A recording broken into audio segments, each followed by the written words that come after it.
Assalamualaikum. Myself Alam Koli and I am your anatomy and physiology facilitator. बायोमेडिकल्स के इस platform पर आज हम फिर से आपके लिए हाजिर हैं, जहां पे हम आज बाकायदा से एनाटॉमी और फिजियोलॉजी को स्टार्ट करेंगे। तो एनाटॉमी और फिजियोलॉजी को देखते हैं फर्स्ट ऑफ ऑल कि एनाटॉमी और फिजियोलॉजी है क्या, मतलब कि इसके बेसिक्स को जानने की कोशिश करेंगे।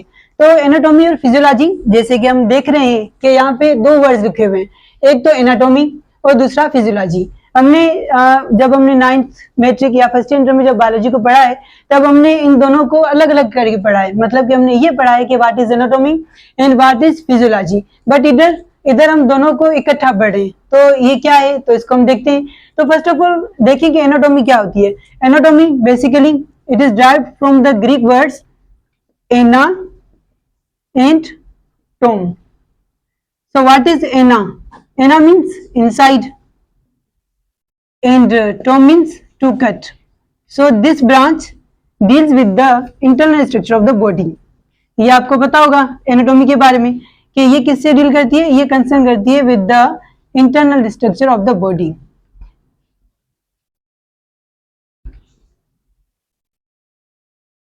हमारी बॉडी के जो अंदरूनी सिस्टम्स हैं या अंदरूनी जो स्ट्रक्चर है उसको जब हम जानने की कोशिश करते हैं तो हम एनाटॉमी को पढ़ते हैं। क्लियर? अब देखिए फिजियोलॉजी क्या है। फिजियोलॉजी भी अगर हम इसको डिवाइड करें तो वर्ड ये दोनों से बना हुआ है, एक तो ग्रीक वर्ड्स हैं दोनों, एक है फिजियोस और दूसरा logos.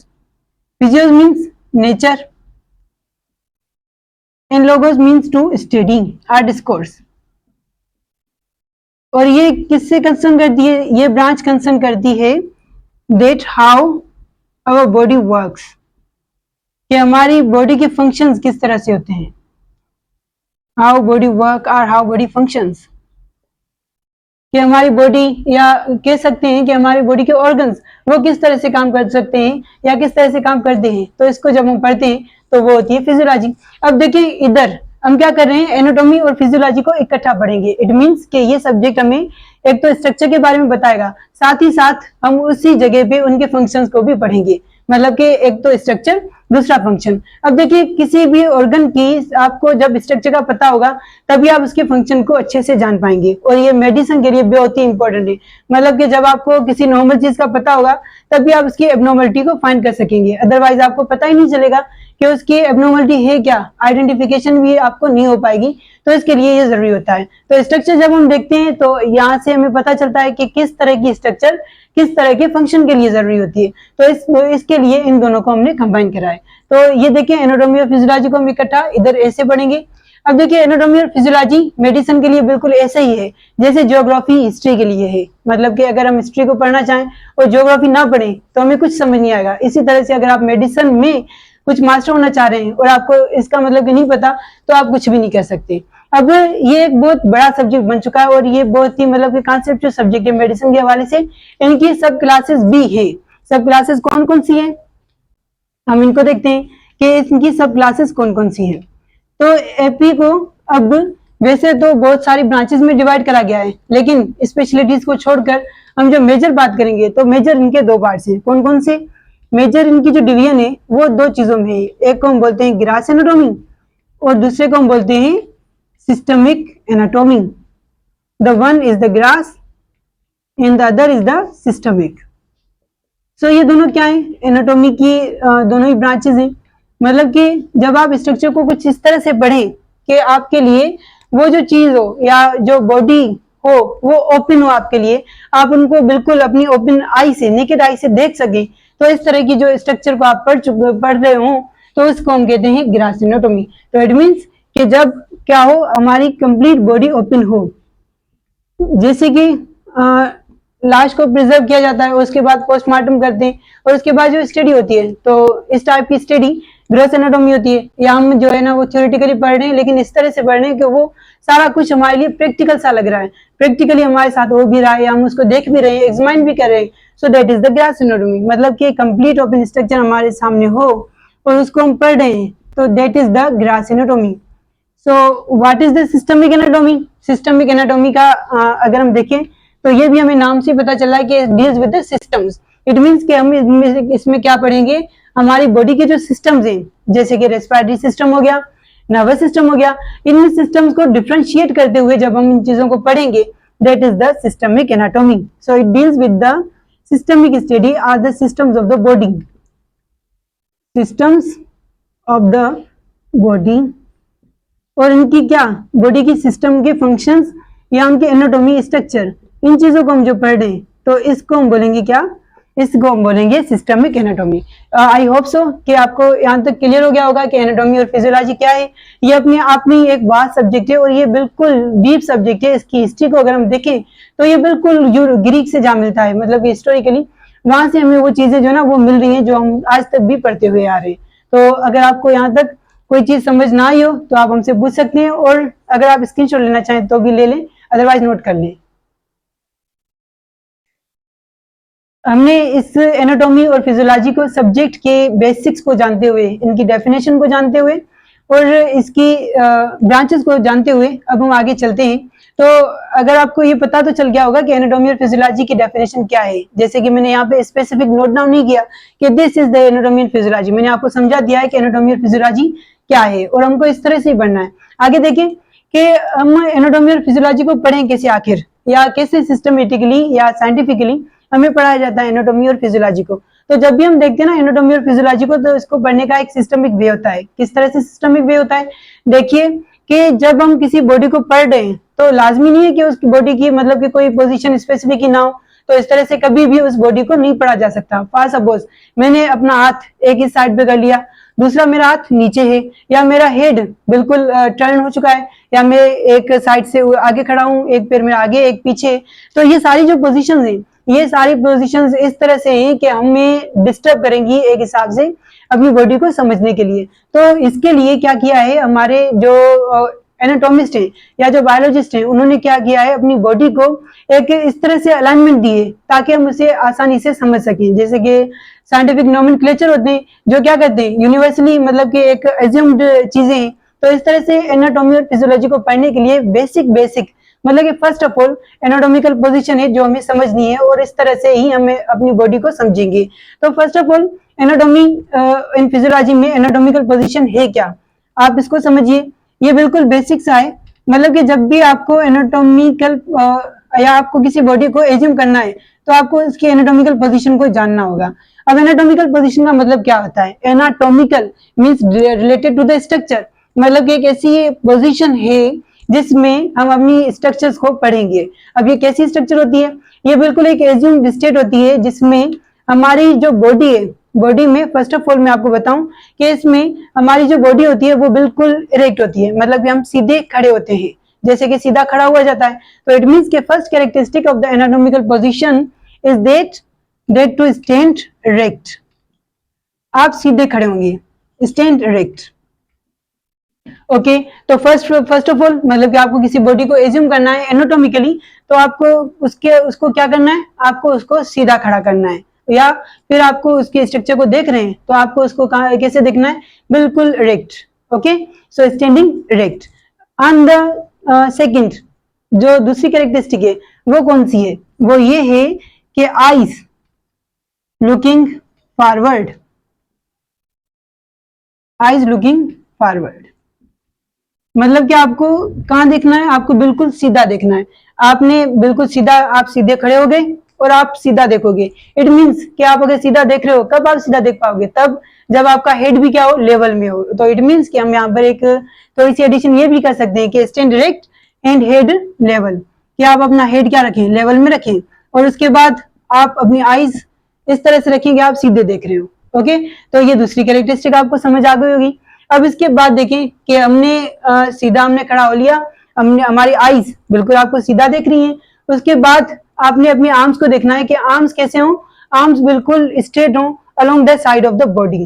Okay so arms along the side of the body is the third characteristic of the anatomical position, arms along the side of the body.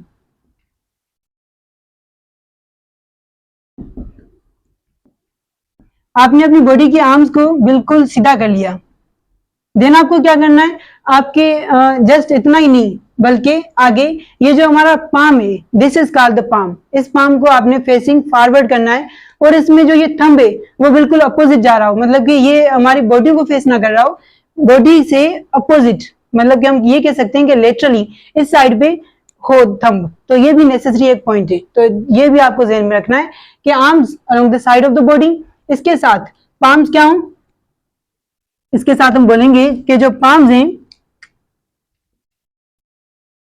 Facing forward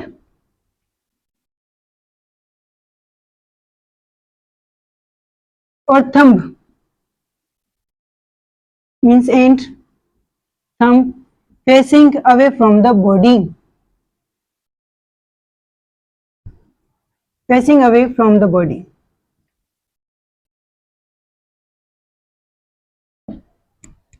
next, अब यहां तक देखिए हमारी प्रॉपर अलाइनमेंट हो चुकी है, मतलब कि हमारे हेड लेवल हो चुका है, आईज सीधा देख रही है, बॉडी सीधी खड़ी हुई है, आर्म्स नीचे हैं, palms are straight means facing forward, और ये जो थंब है वो बिल्कुल जा रहा है अपोजिट में। अब नीचे आ जाए तो हमारी लेग्स को हम देखेंगे तो हमारी जो फुट है वो बिल्कुल दोनों सीधे हों, पैरेलल हों, और they are facing flat on the floor. तो इस तरह से हमारी जो पोजीशन होती है एक परफेक्ट एनाटॉमिकल पोजीशन बन जाती है। तो लास्ट कैरेक्टरिस्टिक को लिखते हुए हम आगे चलेंगे कि कौन सी हमारी होनी चाहिए, जो हमारे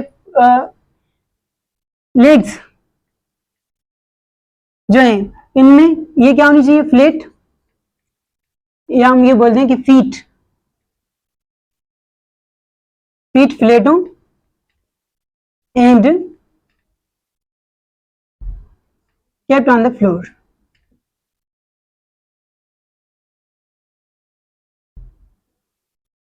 तो ये जो assumptions है, ये assumptions हमें किसी भी एनाटॉमी को समझने में बहुत ही हेल्पफुल रहेंगी। मतलब कि आपको किसी भी किस्म की एनाटॉमी को समझना है, स्पेसिफिकली ह्यूमन एनाटॉमी, तो इसमें आपको इन कैरेक्टरिस्टिक्स का स्पेसिफिक ध्यान करना है। अब देखिए ये हमारे लिए क्यों जरूरी है, ये आकर इंपॉर्टेंट है क्यों। अब देखिए इसका मेन रीजन क्या है, कि जब हम इस तरह से खड़े हो रहे हैं कि हम जो बिल्कुल हेड लेवल हो, आई सीधी देख रही है, तो इसका मतलब ये है कि हमारी बॉडी जो ना वो एक डिवीजन में जा रही है।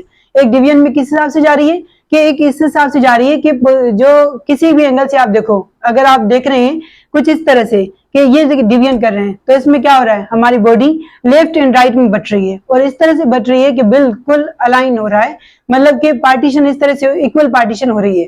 इसके अलावा अगर आप लेटरल इस तरह से देखें तो बिल्कुल एंटीरियर और पोस्टीरियर में जा रही है बॉडी, और वो भी किस तरह की डिवीजन है, वो भी एक मतलब के इक्वलिटी की डिवीजन है। तो इस तरह से जब हम बॉडी को एनाटॉमिकली डिफाइन करना चाहेंगे तो ये इसलिए जरूरी होती है। अब मैंने जो आपको बताया कि हम क्या कर रहे हैं, अपनी बॉडी को कट कर रहे हैं, मतलब कि आइडियली कि लेफ्ट राइट में डिवाइड कर रहे हैं या फिर सुपीरियर एंटीरियर में डिवाइड कर रहे हैं, तो इस चीज को क्या कहा जाता है, that is known as plane. यहां तक होप्स हो के क्लियर हो गया होगा, नोट डाउन कर लेने।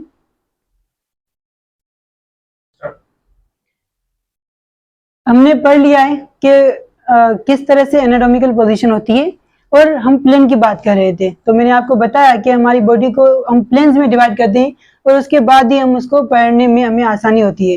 किस तरह से आसानी होती है, तो फर्स्ट ऑफ ऑल देखते हैं व्हाट इज प्लेन। तो प्लेन का मतलब क्या होता है, plane is the imaginary division of the body, plane it is the imaginary division of the body.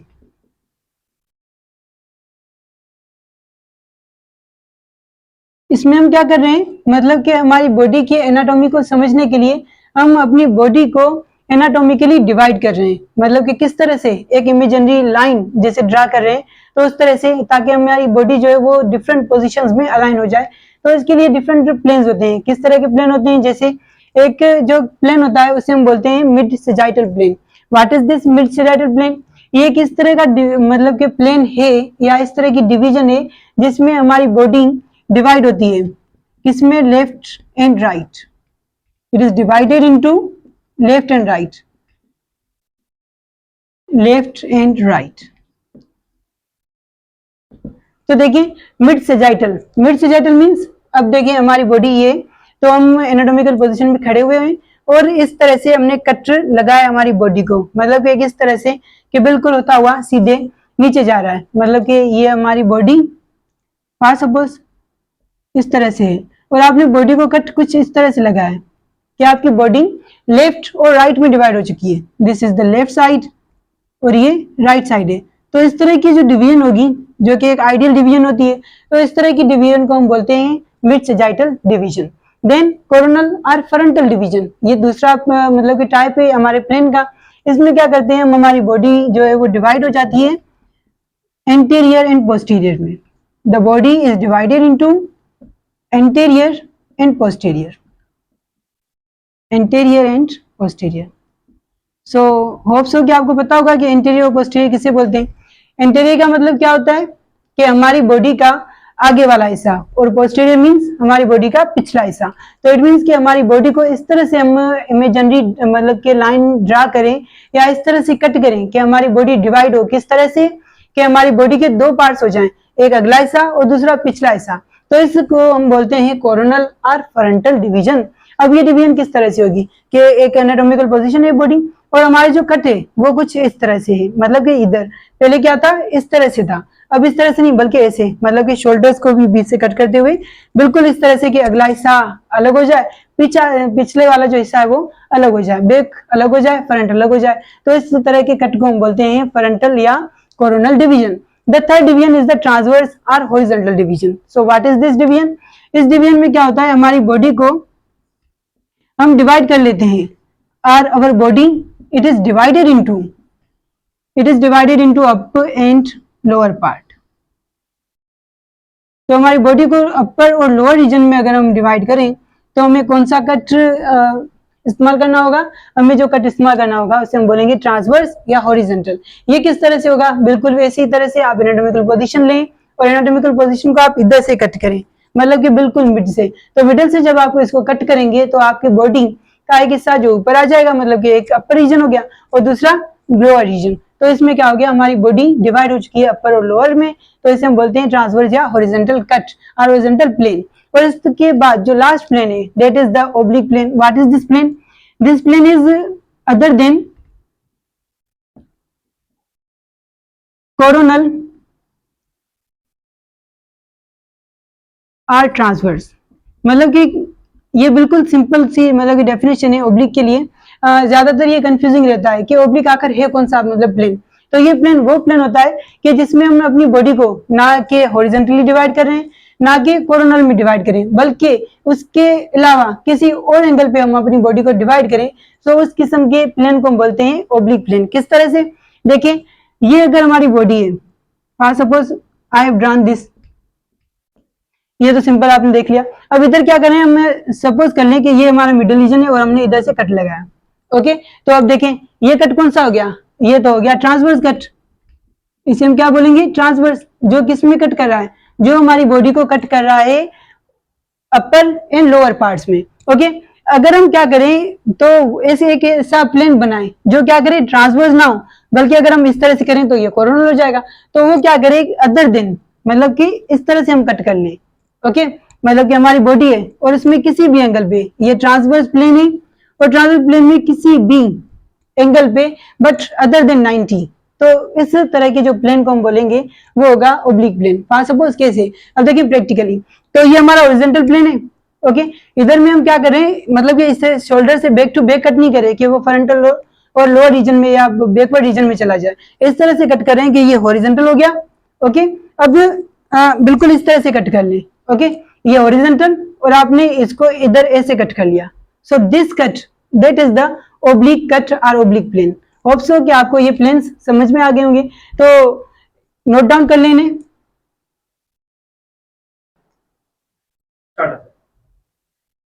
अब हम देख रहे हैं बेसिक टर्मिनोलॉजीज. ये वो टर्मिनोलॉजीज हैं जो आपको एनाटॉमी और फिजियोलॉजी में हर जगह पे मिलेंगी. मतलब कि आप इधर हार्ट को पढ़ रहे हैं या लिवर को पढ़ रहे हैं या बॉडी के सरफेस को पढ़ रहे हैं, तो ये टर्मिनोलॉजीज आपको हर जगह पे मिलती रहेंगी. आपको इनका सामना करना पड़ेगा. तो आपको क्या करना चाहिए कि फर्स्ट ऑफ ऑल एनाटॉमी और फिजियोलॉजी को पढ़ने से पहले ही अगर हम इनको अच्छे से समझ लें तो फिर ये आगे चल के हमें इसमें कोई भी दुश्वारी नहीं होगी. तो देखें, तो ये कुछ मतलब कि टर्म्स हैं जो कि बेसिक टर्मिनोलॉजीज कहलाती हैं एनाटॉमी और फिजियोलॉजी में. तो इसको देखते हैं कि ये क्या है आखिर.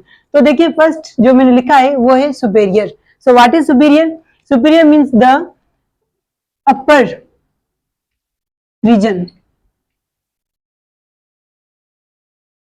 अब ये क्या हो गया, देखिए मैंने सिंपल लिख लिया कि अपर रीजन। इट मींस कि आप अगर किसी मतलब हमारी पूरी कंप्लीट बॉडी को पढ़ रहे हैं तो कंप्लीट बॉडी का जो अपर रीजन है that is the superior portion. और इसी तरह से अगर आप एक ऑर्गन को पढ़ रहे हैं और उसी ऑर्गन में ही जो अपर पार्ट है उसको हम क्या बोलेंगे, सुपीरियर। जैसे कि फॉर सपोज मैंने आपको अभी पूरे मतलब कि बॉडी के लिए समझाया कि जैसे हमारा हेड वो सुपीरियर पे है, तो अब इस तरह से देखिए हमारी किडनी के ऊपर एड्रिनल ग्लैंड्स मौजूद है, आपको पता है।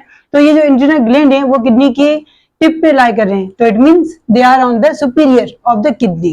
ओके, देन देखिए इंफीरियर। इंफीरियर का क्या मतलब होता है, inferior is the lower region. मतलब कि हमारी बॉडी या हमारे ऑर्गन का जो लोअर रीजन है उसे हम बोलते हैं इंफीरियर। जैसे हमारी बॉडी का ये सरफेस के जो ये नीचे पैर हैं, तो these are what, that is the inferior location. और इसी तरह से आपने सुपीरियर और इंफीरियर वेना केवा, ये तो आपने सुना ही होगा कि इंफीरियर वेना केवा क्या है, सुपीरियर वेना केवा क्या है। तो ये जो इंफीरियर और सुपीरियर, देखिए वेना केवा मतलब कि वो वेन जो ब्लड ले आ रही है वापस टू द हार्ट, मतलब बैक टू द हार्ट जो ले आ रही है वो वेना केवा है। तो इसका वो पोर्शन जो नीचे से आ रहा है उसे हम बोलते हैं इंफीरियर, जो ऊपर से आ रहा है उसे हम बोल रहे हैं सुपीरियर। तो ये दोनों टर्म्स मुझे लग रहा है कि आपको क्लियर हो गए होंगे कि सुपीरियर किसको बोलते हैं और इंफीरियर किसको बोलते हैं। क्लियर है यहाँ तक? अब देखते हैं आगे कि आगे जो थर्ड टर्म है वो है anterior. What is anterior? Interior means front part और फ्रंट रीजन। क्योंकि मैंने ऊपर भी रीजन लिखा है तो मैं नीचे भी रीजन ही लिखता हुआ आऊंगा ताकि आपको कंफ्यूजन ना हो। So what is the anterior? Anterior means the frontal region. जैसे हम इससे पहले कोरोनल जब हमने प्लेन पढ़ा तब मैंने आपको बताया था इस चीज के बारे में कि एक एंटीरियर दूसरा पोस्टीरियर रीजन में जो डिवाइड करे। तो इट मीन्स कि एंटीरियर क्या होता है, जो हमारी बॉडी का या हमारे ऑर्गन का जो अगला हिस्सा है जो हमें मतलब कि फ्रंट पे आ रहा है, तो that is called the anterior portion. और इसी तरह से जो पोस्टीरियर है वो क्या है, that is the back region, मतलब कि जो बैकवर्ड पे हो तो उसे हम बोलेंगे पोस्टीरियर। Okay clear? अब देखिए नेक्स्ट प्रोक्सिमल एंड डिस्टल। अब ये जो वर्ड्स ना वो दोनों मतलब कि आपस में कंट्रोवर्शियल है। जैसे कि सुपीरियर ऊपर तो इंफीरियर नीचे। ओके, एंटीरियर अगला तो पोस्टीरियर पिछला। इसी तरह से ये जो टर्म्स हैं वो भी इसी तरह से हैं। कौन कौन से? देखिए प्रोक्सिमल एंड डिस्टल। प्रोक्सिमल किसे बोलते हैं? प्रोक्सिमल उसे हम बोलेंगे that is nearer to the mid line. Okay, so near to the mid line that is the proximal. किस तरह से? देखें ये हमारी आर्म है और इस आर्म में ये जो हमारा शोल्डर, ये जो ज्वाइंट है मतलब कि ये जो रीजन है वो बॉडी के मिड लाइन से बिल्कुल क्या है, नजदीक है। तो इसे हम बोलेंगे क्या, this is the proximal. Okay, that is the proximal part of the arm. और इसी तरह से डिस्टल क्या होगा? डिस्टल का मतलब ये है that is far from the body, मतलब far from the mid line. ये जो हमारी मिड लाइन है इस मिड लाइन से जो दूर हो उसे हम बोलेंगे डिस्टल पार्ट। तो इट मीन्स अगर ये प्रोक्सिमल है तो ये देखें that is the distal part. Okay, तो हमारे लेग में भी इस तरह से ये हमारे अगर हम बोलें कि ये जो हमारा सॉकेट है यहाँ पे जैसे एस्टल ब्यूलम में यहाँ पे ये जो प्रोक्सिमल पार्ट है तो नीचे जो लेग्स में आ गया वो क्या होगा, जो हमारे फीट हैं ये डिस्टल हो गए। तो इस तरह से हम प्रोक्सिमल और डिस्टल को पढ़ते हैं। तो प्रोक्सिमल का मतलब क्या होता है, नियरर, और डिस्टल का मतलब क्या होता है, that is far from the mid line. Far means away, far बोल दें या इसको सिंपली अवे बोल दें। So away from the mid line that is what is, that is the distal. Okay, it means it is the distal. Okay, next अब ये दो terms देखें, मीडियन एंड लेटरल। तो हमारी बॉडी का ये जो बिल्कुल मिडिल रीजन है, so that is the middle of the body, और इस मिडिल ऑफ द बॉडी को हम बोलते हैं मीडियन। और इसी तरह से जो मिडिल से दूर हो, परे हो, उसे हम बोलते हैं lateral. Okay, so away from the mid line. देखें मीडियन का मतलब क्या है, इन द मिडिल। ओके, जो मतलब कि मिडिल रीजन में हो तो इसे हम बोलेंगे median, in the middle region. और इसी तरह से लेटरल क्या होगा, lateral means away from the middle. अब यहाँ पे दो टर्म्स में भी आपको कंफ्यूज कर रहे हूं कि मैंने ऊपर आपको जो बताया डिस्टल, नोट करें कि ये डिस्टल क्या है, distal means away from the mid line, और ये लेटरल क्या है, this is away from the middle. तो अब इन दोनों में से डिफरेंस क्या है, मतलब कि ये दोनों इधर अगर हम देखें तो ये सिमिलर लग रहे हैं लेकिन ये सिमिलर नहीं है। इन दोनों में आप कंफ्यूज ना हो। किस तरह से? देखें डिस्टल का मैंने आपको एग्जांपल दिया कि डिस्टल किस तरह से होते हैं, जैसे हमारी आर्म का ये हिस्सा जो बिल्कुल दूर है इसी तरह से। और ये कैसे होते हैं, अब देखें हमारी आर्म में हमारी ये जो बाजू है, अगर हम इनको बिल्कुल सीधा रखें, ये सीधी है, तो अब देखिए जो इस आर्म के जो दो हिस्से हैं, मतलब कि ये देखें, ये हमारी आर्म होगी, ओके, इस तरह से। तो ये रीजन सपोज कर लें ये हमारी आर्म है, ओके, ये हमारा शोल्डर ज्वाइंट और ये हमारा आगे हैंड, हाथ। तो यहाँ पे देखें ये जो पार्ट एक ये हो रहा है जो बिल्कुल मिडिल रीजन के नजदीक आएगा, ठीक है, मतलब कि इस तरह से टू द लिटिल फिंगर। ये जो साइड आ रही है आर्म की, जो मैं आपको दिखाना चाह रहा हूं इस तरह से, ये बिल्कुल जो आ रही है बिल्कुल to the little finger, that is the median, okay. और ये जो बिल्कुल दूर जा रही है दैट इज द लेटरल, मतलब कि ये साइड जो थंब की साइड है ये होगी लेटरल, ओके। होप सो मैं आप मतलब कि ये आपको समझा चुका हूं कि मीडियन और लेटरल क्या है। और इसके बाद इंटरमीडिएट क्या होता है? इंटरमीडिएट का मतलब होता है कि हमारी बॉडी की जो चीजें, मतलब कि कोई भी चीज दो चीजों के बीच में आ जाए। फॉर सपोज हमारे स्मॉल इंटेस्टाइन, इनके कितने पार्ट्स हैं? 3। कौन कौन से? Duodenum, jejunum and ileum. तो इसमें देखिए ड्यूडेनम, जेजुनम और इलियम, कौन सा बीच वाला हिस्सा है? ड्यूडेनम बिल्कुल पहले आ गया और इलियम लास्ट में आ गया, बीच में कौन आया? Jejunum. So jejunum is the intermediate. तो इस तरह से हम बोलेंगे कि ये जो पोजीशन होती है इसे हम बोलते हैं इंटरमीडिएट, मतलब कि between two points or two other things. तो इस पोजीशन को हम बोलेंगे इंटरमीडिएट पोजीशन। तो होप सो आपको ये क्लियर आ गया होगा। तो यहाँ पे कंफ्यूज ना हो कि प्रोक्सिमल या फिर डिस्टल ये कौन से रीजन होते हैं। मीडियन, लेटरल को भी देखें। और उसके बाद मीडियन और लेटरल में आप इस तरह से भी समझ सकते हैं, ये जो मिडिल रीजन है इसके नजदीक जो आए वो मीडियन होगी और जो दूर हो that is the lateral. Okay, so hope so यहाँ तक क्लियर हो गया होगा। इनको नोट कर लें आप, ठीक है। तो होप सो आपको आज का लेक्चर ये समझ आ गया होगा, जिसमें हमने एनाटॉमी और फिजियोलॉजी के बेसिक्स के बारे में जाना है। अब आगे नेक्स्ट क्लास में हम कंटिन्यू करेंगे इसी सेम लेक्चर को और आगे हम पढ़ेंगे हमारी बॉडी की ऑर्गेनाइजेशन के बारे में। Thank you so much.